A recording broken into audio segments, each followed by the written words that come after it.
సమైక్య రాష్ట్రంలో అత్యంత బాధాకరంగా నలిగిపోయి చితికిపోయినటువంటి రంగం మన వ్యవసాయ రంగం. పూర్తి స్థాయిలో మైనర్ ఇరిగేషన్ వ్యవస్థ అంతా ధ్వంసం చేయబడి ప్రాజెక్టులు దశాబ్దాల తరబడి పెండింగ్ పెట్టి తెలంగాణ కోసం చేపట్టబడిన అనేక ప్రాజెక్టులు అబాండన్ చేసి అనేక రకాలుగా విధ్వంసం చేయడం ద్వారా తెలంగాణ రైతాంగానికి అప్పుడు భూగర్భ జలాలే దిక్కైనవి.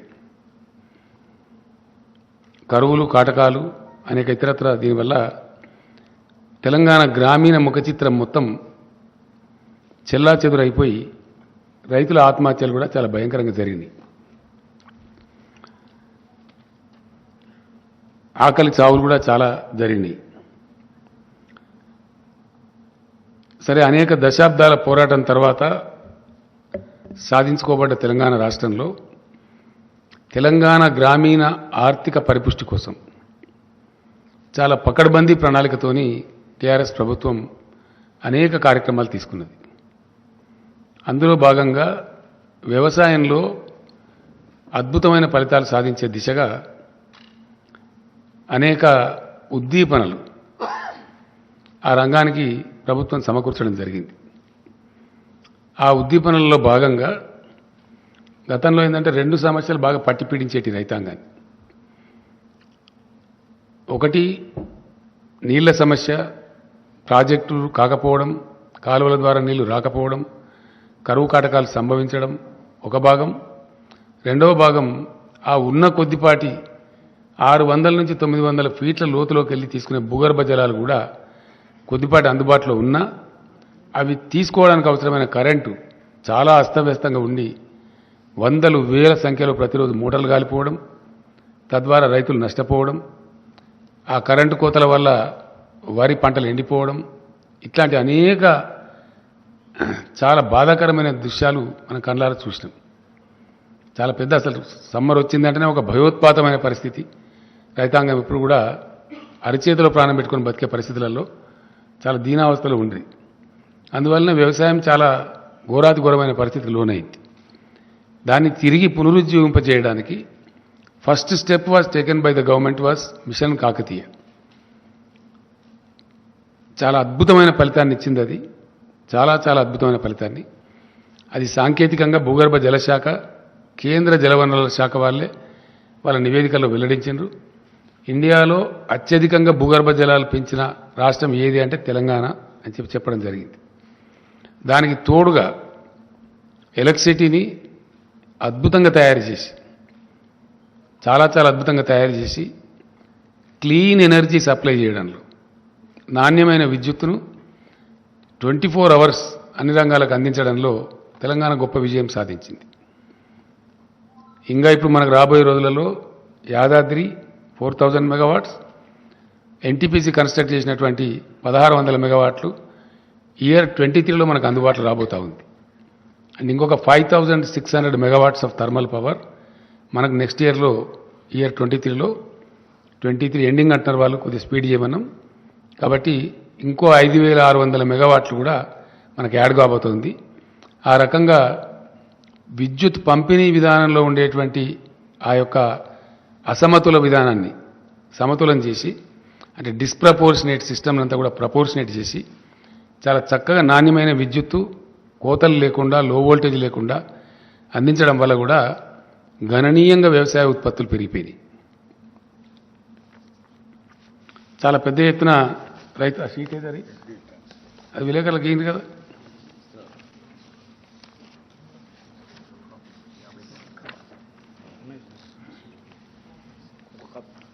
కాపీ ఏదరా బాబు, మీ దగ్గర పెట్టుకుంటే విలేకరులకు ఇవ్వాలి కానీ.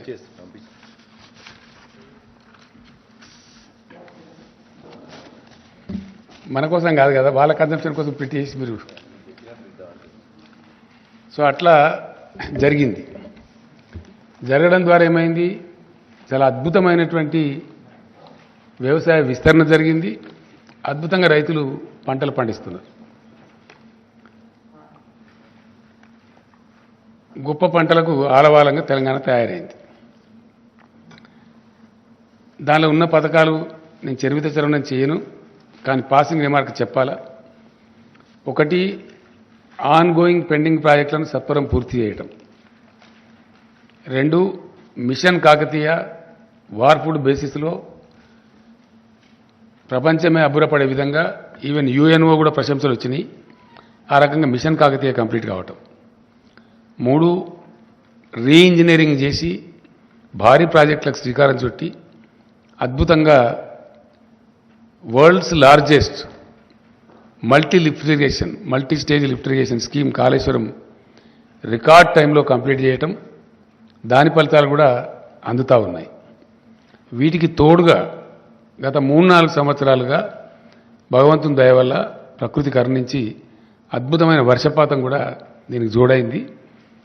దానికి తోడుగా కరెంటు అద్భుతంగా అన్ని సీజన్లలో ఏ మాత్రం వోల్టేజ్ ప్రాబ్లం లేకుండా సరఫరా కావడం కూడా చాలా ఇంపార్టెంట్ ఇన్పుట్ అయింది. వీటికి తోడు ప్రభుత్వం ఇచ్చిన ఉద్దీపనలు ఏవైతున్నాయో ఇండియాలో కాదు ప్రపంచంలో కూడా ఇక్కడ ఇవ్వరు. ఎకరానికి సంవత్సరానికి 10,000 రూపాయలు. No government gives in India and nowhere in the world. 10,000 rupees per acre per annum రైతులకు ఇచ్చే ఒకే ఒక్క ప్లేస్ ఎంటైర్ భూగోళం మీద తెలంగాణ రాష్ట్రం. ఇండియాలో కాదు, భూగోళం మీద డైరెక్ట్ బెనిఫిట్. ఏమాత్రం దానిలో మధ్యలో దళారీ లేకుండా పైరవీలు లేకుండా ఇవ్వటం, రైతులకు 24 గంటలు ఉచిత విద్యుత్ ఇవ్వడం, రైతులకు ఉచితంగానే నీటి సరఫరా చేయడం. గతంలో ఉన్న నీటి తీరువ బకాయిలు సుమారు 500 కోట్లు రద్దు చేయడం కాకుండా కొత్తగా ₹1 కూడా తీసుకోకుండా ప్రాజెక్టుల ద్వారా, ఇది కూడా ఎక్కడ ఇయ్యరండి ఇండియాలో, నోవేర్. మన చుట్టూ ఉండే 4 రాష్ట్రాలు కూడా ఏ రాష్ట్రంలో ఇవ్వరు, భారతదేశంలో ఇవ్వరు. ప్రధానమంత్రి గారి రాష్ట్రం గుజరాత్లో కూడా ఇవ్వరు. Nowhere in India. Only Telangana which supplies water, surface water కూడా వితౌట్ వాటర్ సెస్ ఇవ్వటం. తర్వాత రైతులు చనిపోతే వయసుతో నిమిత్తం లేకుండా, చనిపోయిన కారణంతో నిమిత్తం లేకుండా వాళ్ళకు అద్భుతంగా ప్రభుత్వమే మొత్తం ప్రీమియం సొమ్ము చెల్లించి 8 రోజులు దాటకుండా వాళ్ళకు రైతు బీమా సౌకర్యం కల్పించడం. ఇట్లాంటి వాటి వల్ల చాలా అద్భుతంగా రైతులు పంటలు పండించారు. కరోనాకు సందర్భంలో చెలరేగినటువంటి ఆ మరణాలు, భయోత్పాతం, ఒకటే చోటకు రైతులంతా వచ్చి మార్కెట్లలో రోజుల తరబడి గంటల తరబడి ఉంటే వ్యాధి ప్రబలుతున్న ఉద్దేశంతో never before in the Indian history, ఇప్పుడు కూడా లేదు, ఎప్పుడూ లేదు, నెవర్ అండ్ ఎవర్ 7,000 పైచిలకు కొనుగోలు కేంద్రాలు ఏ గ్రామానికి ఆ గ్రామంలో పెట్టి, nowhere in India this is. Telangana సైజుతో కంపేర్ చేస్తే చాలా ఎక్కువ. ఏ ఊరికి ఆ ఊర్లోనే కొనుగోలు కేంద్రాలు ప్రప్రథమంగా పెట్టి ఎంటైర్ అడ్మినిస్ట్రేషన్ గేరప్ చేసి ధాన్యం కొనుగోలు చేసి, ఆ కొనుగోలు చేస్తే కూడా వారానికో 10 రోజులకో నెలకో అన్నట్టు కాకుండా జస్ట్ వితిన్ 3-4 డేస్ అది కూడా డైరెక్ట్గా బ్యాంక్ అకౌంట్లోకి, రైతు అకౌంట్లోకి ఇక్కడి నుంచే డబ్బులు పంపించడం. మధ్యలో జిల్లా నుంచో మండలం నుంచో ఇంకో డిపార్ట్మెంట్ నుంచో కాకుండా finance department civil supplies corporation ద్వారా రూట్ చేసి డైరెక్ట్గా రాష్ట్ర ప్రభుత్వం వారి ఖాతాల్లో వేయడం చాలా చాలా చాలా సానుకూలమైనటువంటి ఒక పవనం వీచింది. దాంతో పంటలు పండడం కోసం ఇచ్చే డబ్బులు కానీ, కరెంటు కానీ, నీళ్లు కానీ, ఇతర ప్రోత్సాహాలు కానీ, కల్తీ లేని విత్తనాలు అందించే ప్రయత్నాలు కానీ, కల్తీ మీద first state in India to bring PD act కానీ, వీటన్నిటి వల్ల అద్భుతంగా వచ్చింది. దాంతోపాటు కొనుగోళ్లు ఎక్కడికక్కడనే జరిగి 3వ రోజుకు 4వ రోజుకి వారి బ్యాంకులోకి క్లీన్గా డబ్బులు రావడం, అకౌంట్లో జమ కావడం ఎక్కడ ఉండదండి ఇండియా మొత్తంలో. ఏ స్టేట్లో కూడా ఉండదు, అసలే ఉండదు, కాక ఉండదు. ఆ విధంగా జరగడం వల్ల వీటన్నిటి సమాహారంగా రైతులు అద్భుతంగా ధాన్యం పండిస్తూ ఉన్నారు. అయితే ఇంకా చాలా ఉన్నాయి. వెరసి జరిగింది ఏంది? నెట్ రిజల్టు అంటే 1 కోటి ఎకరాల విస్తీర్ణం పెరిగింది, 2 పంటలు కలిపి 1 కోటి పైచిలకు. 2014-15 to 2022 more than 1 crore acres ఈ మల్టిపుల్ యాంగిల్స్లో ఈ పనులన్నీ జరిగేటప్పటికీ ఆలోచించిన పద్ధతిలో ఆశించిన పద్ధతిలో అవన్నీ కరెక్ట్గా సింక్రనైజ్ కావటం మూలాన 1 కోటి ఎకరాలలో విస్తీర్ణం పెరిగి పంటలు చాలా బ్రహ్మాండంగా పండుతున్నాయి. అయితే పూర్తి స్థాయిలో రైతు వ్యతిరేకంగా పనిచేస్తున్నటువంటి ప్రభుత్వం కేంద్రంలో ఉండటం భారత రైతాంగం యొక్క దురదృష్టం పూర్తి స్థాయిలో. ఎందుకంటే 13 నెలల పాటు లక్షలాది మంది రైతులు దేశ రాజధానిలో ధర్నా కూర్చున్న పరిస్థితి మనం చూసినాం. చివరికి ఆ చట్టాలు రద్దు చేసుకొని భారత ప్రధానమంత్రి క్షమాపణ వేడుకున్నటువంటి పరిస్థితి కూడా మనం చూసినాం. అంటే ఎంత దిక్కుమాలిన ఎంత దరిద్రం కొట్టు ప్రభుత్వం కేంద్రంలో ఉన్నదనే దానికి ఇది ఒక సంకేతం. అది యథాతథంగా మీ అందరూ ప్రత్యక్ష సాక్షులు దానికి. దానిలో ఏం డంబాచారం కానీ మిర్చి మసాలా వేసి నూరిన మాట కానీ ఏం లేదు. అది ఫ్యాక్ట్, హిస్టరీ. ఏది 13 నెలల పాటు నిరంతరంగా రైతులు ఉద్యమించటం దేశ రాజధానిలో, వాళ్ళని అనేక రకాలుగా తూలనాడి వాళ్ళని ఖాళిస్తాన్ ఉగ్రవాదులని ఇంకోటని ఆందోళన జీవులని అవమానపరిచి ఇన్సల్ట్ చేసి ఫైనల్గా ప్రధానమంత్రి క్షమాపణ చెప్పి ఆ చట్టాలు వాపసు తీసుకున్న పరిస్థితులు మనం చూసినాం. అట్లానే ఈరోజు వ్యవసాయ రంగాన్ని మొత్తం కార్పొరేట్లకు అప్పగించాలని ఒక బలమైన కుట్ర కేంద్రం చేస్తూ ఉంది. అంటే రైతులు వాళ్ళ భూములన్నీ కార్పొరేట్ కంపెనీలకు అప్పగించాలి, దానిలోనే జీతకాలుగా పనిచేయాలి. ఇది అల్టిమేట్ కుట్ర. దాన్ని దృష్టిలో పెట్టుకొని వ్యవసాయ రంగాన్ని కుదేలు చేయాలని చెప్పి అనేక దుర్మార్గాలు చేస్తూ ఉన్నారు. మేము డిమాండ్ చేసినాం, గ్రామీణ ఉపాధి హామీ పథకాన్ని వ్యవసాయానికి అనుసంధానం చేయండి అంటే చెయ్యరు. ఆ కూలీలంతా వస్తారు, చౌకగా వస్తారు, రైతులకు లాభసాటిగా ఉంటుంది, ఏ ఊరికి ఆ ఊరిలో పని దొరుకుతుంది, ప్రతి ఊరిలో వ్యవసాయం ఉంటుంది కాబట్టి అంటే అది చెయ్యరు. 2 ఆ మేనిఫెస్టోలో పెడతారు కానీ అమలు చేయరు. వాళ్ళ ఎన్నికల హామీలో పెట్టినరు కానీ అమలు చేయరు. 2 ఎరువుల మీద ధరలు పెంచిండ్రు. అలొకేషన్ మొన్న జరిగిన బడ్జెట్లో, లాస్ట్ టైం కూడా బడ్జెట్ సందర్భంగా నేను చెప్పిన, ఎరువుల మీద విపరీతంగా ధరలు పెంచిండ్రు. 2 భూగర్భ జలాల మీద ఆధారపడి వ్యవసాయం చేసే రైతులకు వాళ్ళ బావుల కాడ మీటర్లు పెట్టాలి అనే దిక్కుమాలిన పనికిమాలిన విద్యుత్ సంస్కరణలు తెచ్చిండ్రు. దానికి ఇన్సెంటివ్స్ పెట్టి 0.5% FRBM లోన్ కూడా దానికి అనుసంధానం చేసి రాష్ట్రాలను నష్టానికి గురి చేస్తూ ఉన్నారు. అంటే వ్యవసాయ రంగాన్ని బలహీనపరచాలి, కుదేలు చేయాలి, డిస్కరేజ్ చేయాలి అనేటువంటి అంతర్గత కుట్రలో ఇవన్నీ బాగా. అట్లానే మార్కెట్లన్నీ లేకుండా చేస్తాం అని చట్టాలు తెచ్చిండ్రు. సరే, ఇప్పుడు తూక ముడిచిండ్రు. ఆ తర్వాత ఆ రోజు రైతులకు హామీ ఇచ్చిండ్రు, మేము MSP కోసం అది చేస్తాం, మరొకటి చేస్తాం, ఇంకొకటి చేస్తాం అని చెప్పి ఈ రోజు వరకు అతి గతి లేదు. నిన్న మొన్న పార్లమెంట్ సెషన్ జరిగితే వాళ్ళకి అవసరమైన చట్టాలు పాస్ చేసుకున్నారు తప్ప ఆ రోజు రైతులకు ఇచ్చిన హామీ నిలబెట్టుకోలేదు. ఇలా దేశ రైతాంగం అంతా కూడా గమనిస్తూ ఉన్నారు. నిన్న నాతో పాటు ఢిల్లీలో ధర్నాలో పాల్గొన్న ఆ రాకేష్ టికాయత్ కూడా ఒక మహాసంగ్రామాన్ని మొదలు పెట్టబోతున్నాం మళ్ళీ భారతదేశంలో అని చెప్పి కూడా చెప్పడం జరిగింది. అది డెఫినెట్గా జరుగుతుంది కూడా.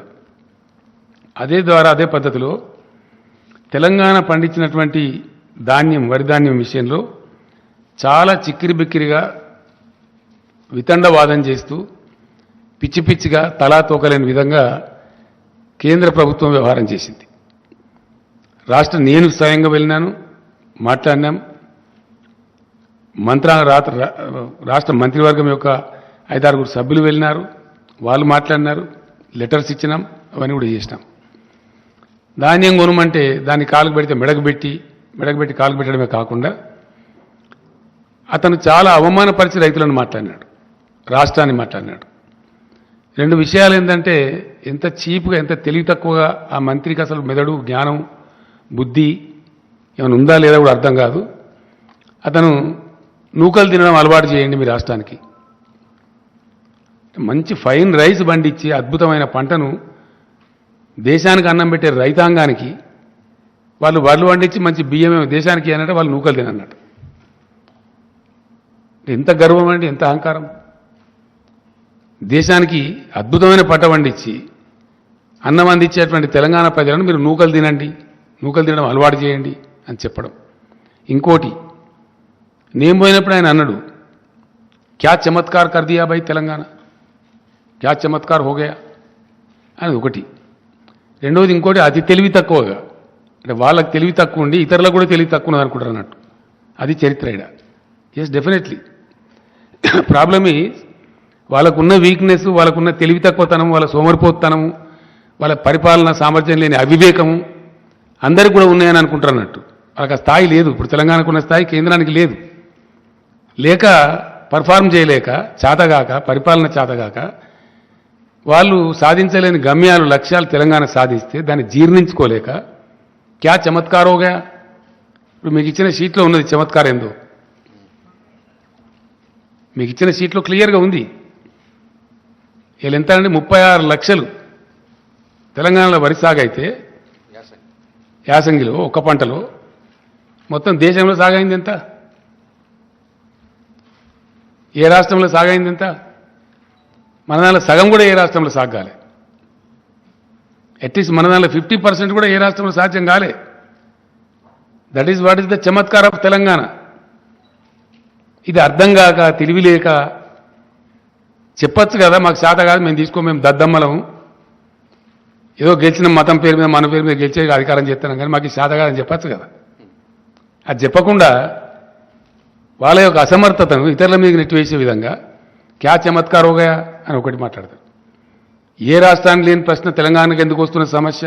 ఎందుకు రాదు? ఎందుకే వస్తుంది. ఏ రాష్ట్రం అయినంత పంట మేము వేసినాం, తీసుకోమంటే నీకు శాతగాక ప్రతిసారి మెలిక పెట్టి, తెలివి తక్కువ మెలికలు పెట్టి, ఫుడ్ సెక్యూరిటీ యాక్ట్ కింద ఉన్న బాధ్యతను విస్మరించి, yes, government of Telangana is avoiding. మేము ఎగుమతి చేయలేమని గత 3-4 సంవత్సరాలు అనేక వేల టన్నుల బాయిల్ రైస్ ఎగుమతి చేసి, ఎగుమతి చేయలేని అబద్ధాలు చెప్పి అనేక రకాలుగా చేసిండ్రు. ఇలా ఏంది తేడా? దాని ఉన్నది ఏంది? బ్రహ్మ పదార్థం. దాని పేద బ్రహ్మ పదార్థం ఏమనుందా? ఏమున్నది అందులో? నూకల శాతం ఎక్కువ అవుతుంది. యాసంగి వడ్లల్లో నూకల శాతం ఎక్కువ అవుతుంది. టెంపరేచర్స్ పెరుగుతాయి కాబట్టి, టెంపరేచర్ టైంలో పంట వస్తుంది కాబట్టి పెరుగుతుంది. పంటలు వచ్చేది మనకి ఏప్రిల్ మేలో, సాధారణంగా 35 degrees దాటిపోతుంది. 35 టచ్ అయినప్పుడు ఏంటంటే బ్రోకెన్ రైస్ ఎక్కువ వస్తుంది. ఆ పర్సెంటేజ్ తేడా అయిపోయాడు అంత కథ. ఏమైనా బ్రహ్మ పదార్థం ఏమి లేదు.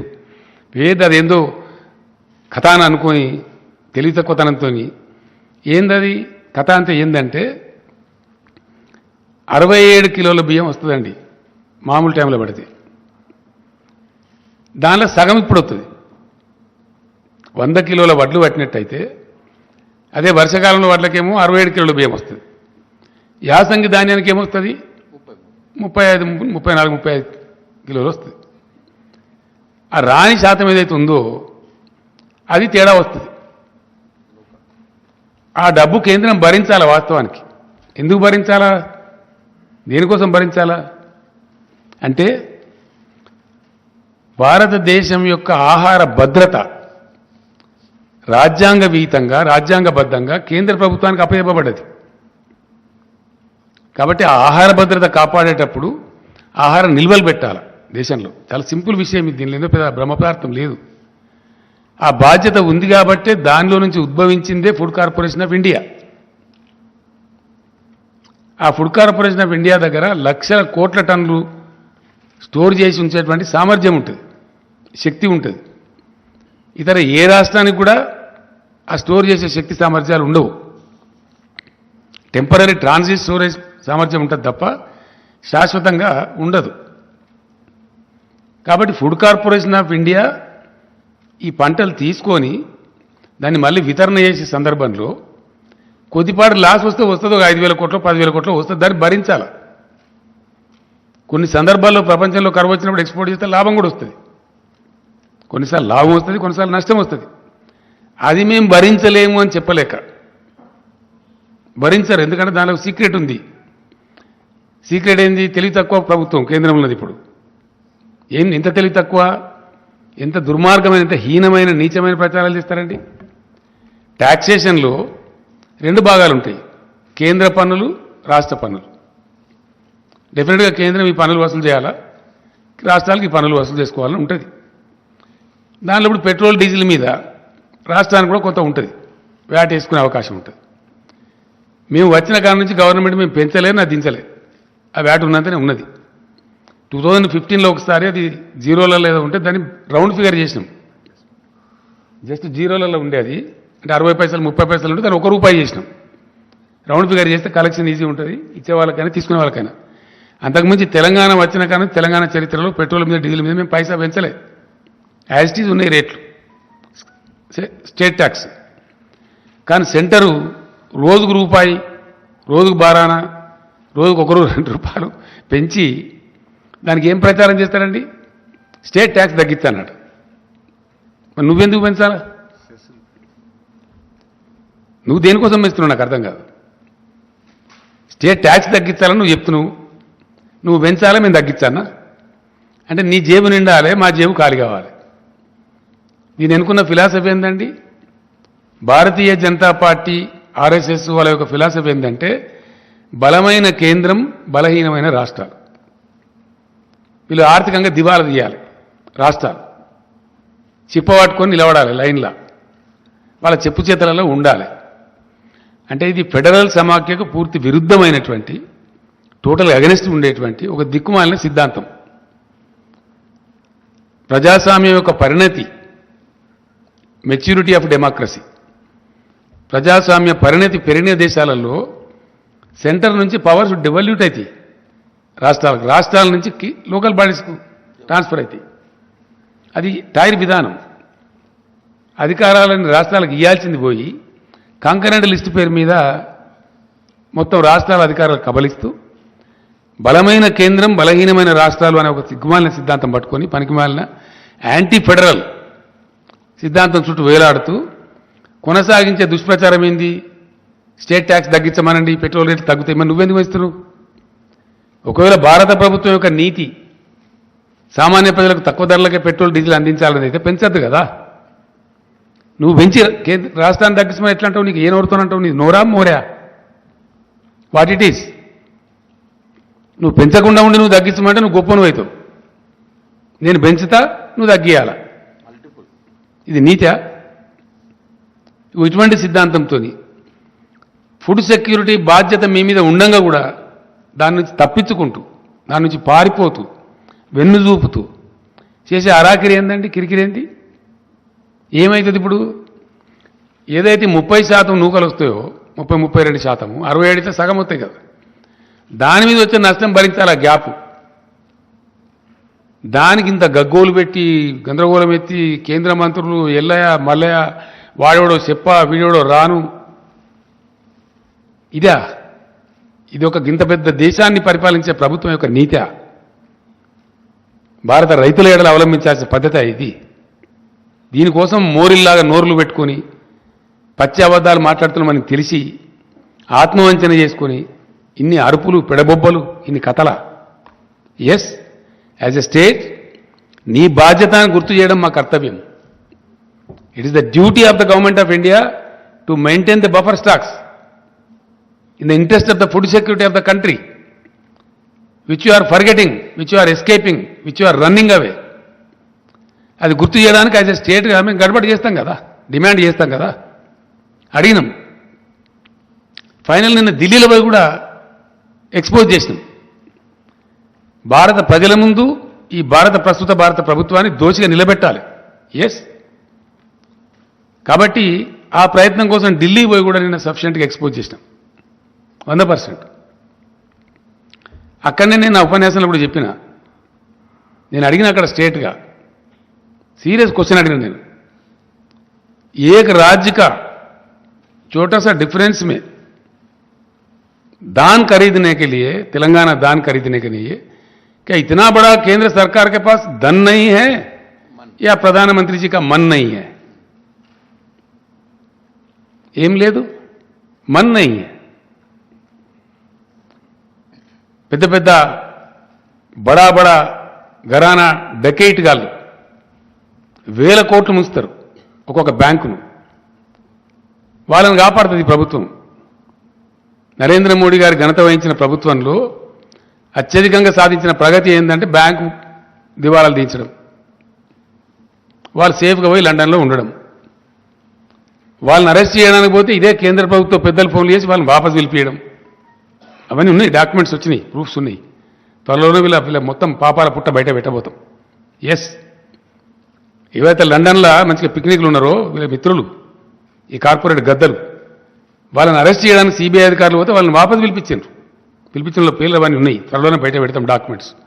ఢిల్లీ రాజధానిలో పెడతాం. సో ఇవన్నీ చేసుకుంటూ వేల లక్షల కోట్ల రూపాయలు, ఎంతనండి ఇప్పటి వరకు 10.5 లక్షల కోట్ల రూపాయలు మాఫీలు చేశారు. సావుకారులకు, సేట్లకు, బడా కంపెనీలకు, ఈ బ్యాంకుల మోసాలు చేసేటోళ్లకు. ఇప్పుడు తెలంగాణలో వచ్చే డిఫరెన్స్ ఏంది? ఒక 3,000 3,500 కోట్లు వస్తుంది యాసంగి ధాన్యం మొత్తం కొంటే, అంతేనా కమలాకర్? 3 నుంచి 3,500 కోట్లు వస్తుంది.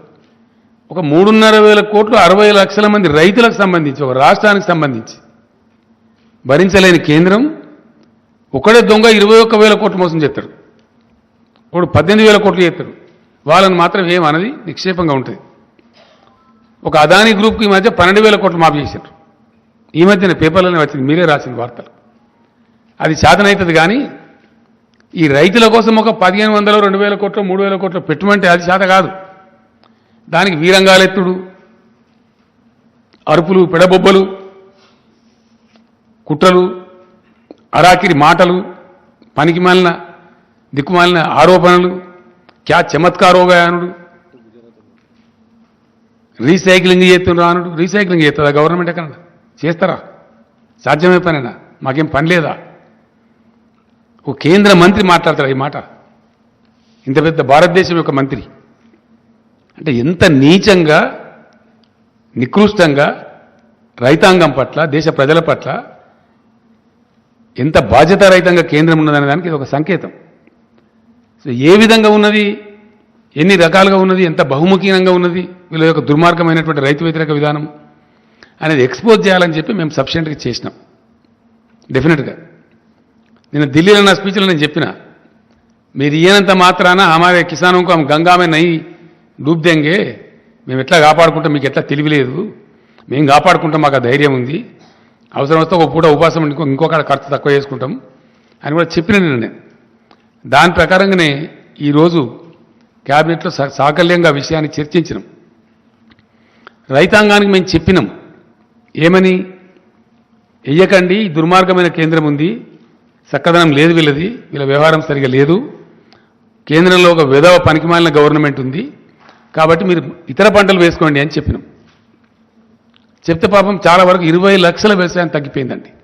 ఆల్మోస్ట్ 55 lakhs to 30 lakhs వచ్చింది. అంటే 36 ఉంది, దానిలో ఒక 3 లక్షలు సీడ్కి పోతుంది, ఒక దాదాపు 2-2.5 లక్షలు రైతులు తినడానికి ఉంచుకుంటారు సాధారణంగా. అంటే సరాసరి ఒక 20 లక్షల ఎకరాలలో వరి పంట తగ్గేయగలిగినాం మేము ఎఫర్ట్ చేసి. ఆ టైంలో ఇక్కడ ఉండబడే బీజేపీ మేము కొంటాము, మీరు ఎంత నెయ్యండి, కేంద్రమే ఉంటుంది అని వీరంగాలు ఎత్తి ఓ దుర్మార్గమైన దుష్ప్రచారం చేశారు. కొంతమంది పాపం ప్రత్యామ్నాయం లేక 100 రూపాయల నుండి వాళ్ళు వేసుకున్నారు, వెరసి మొత్తం మీద పంట వేసుకున్నారు. వేసినారు కాబట్టి ఇప్పుడు ఈ కేంద్రము ఈ చిన్నపాటి డిఫరెన్స్ మేము భరించము, మా వల్ల కాదని చేతులు ఎత్తేసారు. మేము చివరి దాకా ప్రయత్నం చేసినాం. ఇప్పుడు పంటలు వచ్చేస్తున్నాయి, ఆల్మోస్ట్ ఫుల్ స్పీడ్లో కోతలు స్టార్ట్ అయిపోయినాయి ముమ్మరంగా. కాబట్టి తెలంగాణ రైతాంగాన్ని ఫ్రీ సబ్సిడీ కోసం మేము ఇచ్చే ఖర్చు 12,000 కోట్లండి ఎలక్ట్రిసిటీ బోర్డుకు. రైతు బంధు కోసం రాష్ట్ర ప్రభుత్వం చేసే ఖర్చు 15,000 కోట్లు. రైతు బీమా కోసం మేము పెట్టే ఖర్చు 1,600 కోట్లు. నీటి తీరువాలు తీసుకోకుండా ఫ్రీ వాటర్ సప్లై చేస్తాం, తద్వారా కొంత నష్టం వస్తుంది. ఇన్ని రకాలుగా రైతాంగాని కోసం ఖర్చు చేసి తెలంగాణ గ్రామసీమలలో ఆనందం రావాలి, రైతు బాగుంటే ఆయన చుట్టూండే పనిముట్లు, చేతి వృత్తుల వాళ్ళు కూడా బాగుంటారు, కుల వృత్తుల వాళ్ళు బాగుంటారు, గ్రామంలో ఒక సంతోషకరమైన వాతావరణం వస్తుంది చేసిన ప్రయత్నాన్ని ఈ శిలరమల్లర కేంద్ర ప్రభుత్వం తినాకరిస్తే మేము మా రైతాంగాన్ని చిలగొట్టుకోదలుచుకోలేదు. డెఫినెట్గా ఈ యాసంగి వడ్లను ఒక గింజ కూడా లేకుండా రాష్ట్ర ప్రభుత్వమే కొనుగోలు చేయాలని చెప్పి cabinet has taken a decision. దానికి ఆ వచ్చే వ్యత్యాసం ఎంత, ఆ వ్యత్యాసానికి మేము భరించాల్సింది ఎంత అనే దానికి ఒక 4 ఎక్స్పర్ట్స్ దాంతో చీఫ్ సెక్రటరీ ఆధ్వర్యంలో ఒక కమిటీ వేసినాం. ఆ కమిటీలో చీఫ్ సెక్రటరీ గారు, ఫైనాన్స్ సెక్రటరీ గారు, అగ్రికల్చర్ సెక్రటరీ గారు, ఇరిగేషన్ సెక్రటరీ గారు. ఇరిగేషన్ సెక్రటరీ గారు గతంలో సివిల్ సప్లైస్ కమిషనర్ కూడా పనిచేసిండు, ఆయనకు అనుభవం ఉంది. ఈ నలుగురిని కలిపి మేము కమిటీ వేసినాం. తక్కువ నష్టంతో ఈ ధాన్యం కొనాలి, డిస్పోజ్ కావాలి. ధాన్యం కొనుగోళ్లకు బ్రహ్మాండంగా రేపటి నుంచే యుద్ధ ప్రాతిపదికన కలెక్టర్లతో వీడియో కాన్ఫరెన్స్ పెట్టమన్నాం, ఆదేశాలు ఇచ్చినాం. గౌరవ మంత్రులందరినీ కూడా రిక్వెస్ట్ చేసినాం. రేపు ఇమీడియట్ జిల్లా కేంద్రాలకు పోయి టోటల్ అడ్మినిస్ట్రేషన్ గేరప్ చేసి ప్రతి ఊరిలో in each and every village కొనుగోలు కేంద్రాలు స్టార్ట్ చేయమని చెప్పినాం. రాబోయే 2-3 రోజుల్లో మొత్తం ఎస్టాబ్లిష్ చేసి సివిల్ సప్లైస్ మినిస్టర్ గారు దానికి అవసరమైన గోనె సంచులు, మన్ను, మశానం ఏమేమి ఉంటుందో ఆ తతంగం అంతా ఆ డిపార్ట్మెంట్ చూసుకుంటుంది. దానికి ఏవేవైతే అవసరాలు ఉంటాయో సివిల్ సప్లైస్ డిపార్ట్మెంట్ వాళ్ళు కోఆర్డినేట్ చేస్తారు. ఇక్కడ సమర్థవంతమైన ప్రభుత్వం ఉంది కాబట్టి, డెలివరీ చేయగలిగిన ప్రభుత్వం ఉంది కాబట్టి, నిర్ణయం తీసుకుంటే చాలా కఠినంగా పడుతరంగా డెలివరీ చేసేటువంటి ఒక పటిష్టమైన ప్రభుత్వం ఉంది కాబట్టి వితిన్ 3-4 డేస్ మొత్తం కొనుగోలు చేస్తాం. నేను రైతాంగాన్ని విజ్ఞప్తి చేస్తా ఉన్నా, ఒక్క గింజ కూడా తక్కువ ధరకు అమ్మకండి. 1960 రూపాయల ఎంత ఉంది అది? 1960 అయితే ఎంఎస్పీ ఉందో టంచన్గా 1960 రూపాయలు మీకు చెల్లిస్తాం. గతంలో ఎట్లయితే మీ బ్యాంకులకు వచ్చినాయో అదే పద్ధతిలో మీ బ్యాంకులకు వస్తాయి. ఈ దిక్కుమాలిన కేంద్రం మనకు మొండి చేసి చూపించినంత మాత్రం మనం చిన్నబుచ్చుకునేది ఏం లేదు. ఎందుకంటే ఎప్పుడు చూడని నీళ్లు చూస్తున్నారు, ఎప్పుడు చూడని కరెంటు చూస్తున్నారు. మంత్రివర్గంలో మాకు అదే చర్చ జరిగింది. ఎందుకంటే ఎప్పుడు ఇదివరకు లేనటువంటి ఒక ఫీల్ గుడ్, ఒక అద్భుతమైనటువంటి ఉల్లాసభరితమైన వాతావరణం గ్రామసీమలలో ఉంది. పొలాలు పచ్చగా కనబడుతున్నాయి. పల్లె పల్లెలో పల్లేరులు మొలిసే పాలమూరులో అనే కాడ పల్లె పల్లెలో పంటలు పండే పాలమూరు కాడ అని చెప్పి ఇప్పుడు ప్రజలు పాడుకుంటున్నారు. ఎస్, అదే కవి చెప్పిండు నాకు. పీరీల పండుగ అప్పుడు గోరేటెంకన్న గారు వాళ్ళ ఊర్లో ఉండే. నేను తెల్లారు రమ్మని చెప్తే వచ్చిండు ఆయన. ఎక్కడికి పోయిందంటే అక్కడ పోయినా, మా ఊరికే పోయినా. ఇంతకుముందు ఎడారిలాగా ఉండేసారి ఇప్పుడు కోనసీమలాగా ఉందని చెప్పిండు ఆయన. అంత అద్భుతంగా పంటలు పండుతున్నాయి కాబట్టి ఆ వాతావరణం డిస్టర్బ్ చేయొద్దు. మళ్ళీ మన గ్రామసీమలలో వెలితి తేవద్దు. సరే, మనకు 2,000-3,000 కోట్లు 4,000 కోట్ల ఖర్చు అయినా మంచిదే.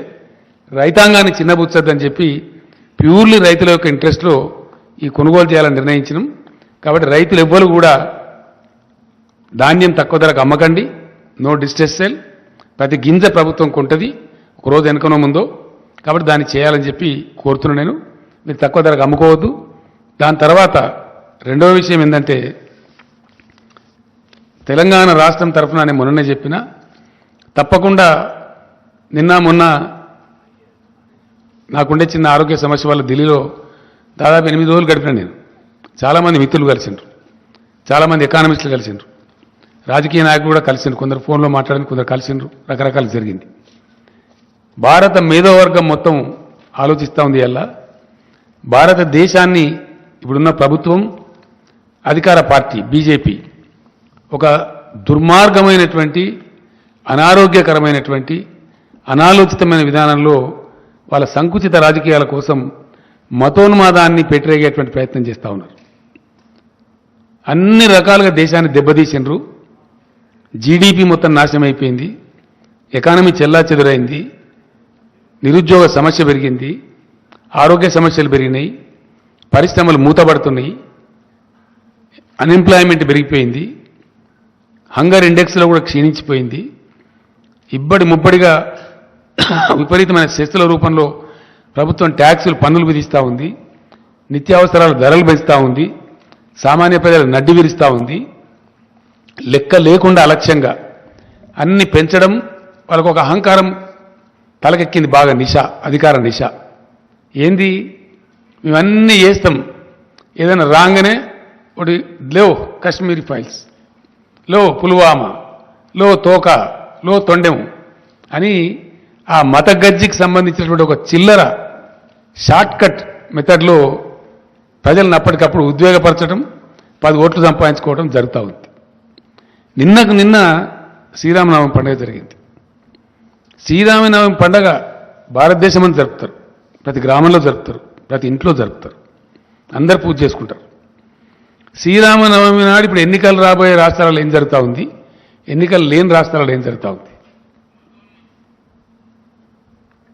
గుజరాత్లో రాళ్ళెత్తారు, కర్ణాటకలో రాళ్ళేస్తారు, వేరే కాడ ఎందుకో వేయరు. ఎక్కడ ఎన్నికలుంటే అక్కడ డ్రామా స్టార్ట్, రాళ్ళేసుడు, ఉద్రిక్తతలు సృష్టించుడు, ఆ ఉద్వేగంలో నుంచి వచ్చేదాన్ని పొలిటికల్ క్యాపిటలైజ్ చేసుడు అనేటువంటి ఒక చిన్న ట్రిక్ పెట్టుకొని దీని ముందర ఏదున్నా సరే సమయానికి అన్ని చెల్లాచెదురైతే అనేటువంటి ఒక దిక్కుమాలిన ఆలోచనతో మొత్తం దేశాన్ని సర్వభ్రష్టం చేసే పరిస్థితి పోతా ఉన్నారు. చాలా బాధాకరం అండి, చాలా అంటే చాలా. అద్భుతమైనటువంటి నగరం మన బెంగళూరు నగరం.